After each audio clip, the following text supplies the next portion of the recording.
going on, everybody? Hope you're having a great day. This is a white Madeira #1 fig tree, not to be confused with the white Madeira. The #1 variety is its own variety, and there's a reason they put #1 in it, because it's one dang good fig. It produced for me up and down every single node this year, starting from here in the spring. Did all this growth, and there were fruits up and down every node. The side's already ripened all the fruits, but this air layer is doing really well. And then I had fruits up above the air layer, but I took them off in order to concentrate the energy on making that air layer right there. I'm gonna take that off soon, but we got a pretty nice ripe fig right here. We got a bunch of rain yesterday after weeks of no rain, and the fig didn't split.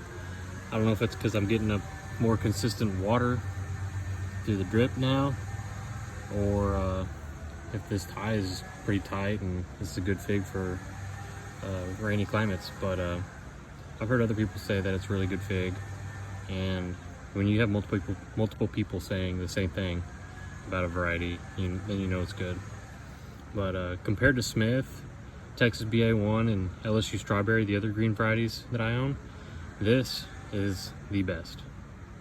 And that is because it's sweet, it produces up and down every node, and it's quite rain resistant. And it's so sweet that when it rains, the sweetness doesn't get diluted out. There's always still some sweetness. And I mean, there were I'd say 40-50 figs on this tree, and we've gotten to eat every single one. And that's a variety that you want in your yard, you know. I have varieties I've grown 2-3 years, and they just don't produce. And you know, in an urban environment here where, you know, we're growing in pots or growing in ground and having to cut them back and whatnot, we want figs to be produced on the new growth, you know, as soon as it comes back. I mean, there are varieties out there that just want to pump the figs out, and those are the varieties, you know, we're gonna be sticking with around here. And white Madeira #1 is one of those.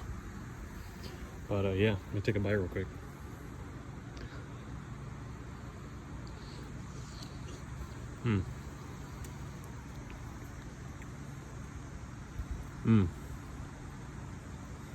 Rich berry flavor. It's like a mix of strawberry and raspberry. The skin is very light. It is juicy. Sometimes it's a little drier, but this one's juicy, and it's cooled off a little bit.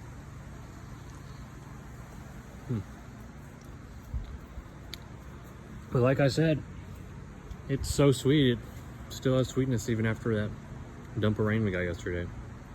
I love this fig. It's a really good one. I highly recommend it.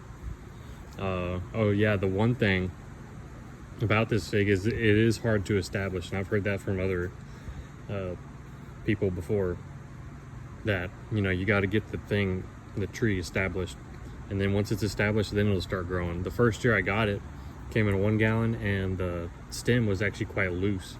You can see it's bent over a little bit, but once it got established, it did all this growth, like I said, from right here, and produced all up and down. I'm gonna put that air layer in a 3 gallon and then transplant it in the spring. And yeah, it's a great variety. You know, I've tried about 40 varieties so far, and this definitely is right up there, top tier, and I highly recommend it. Thanks for watching.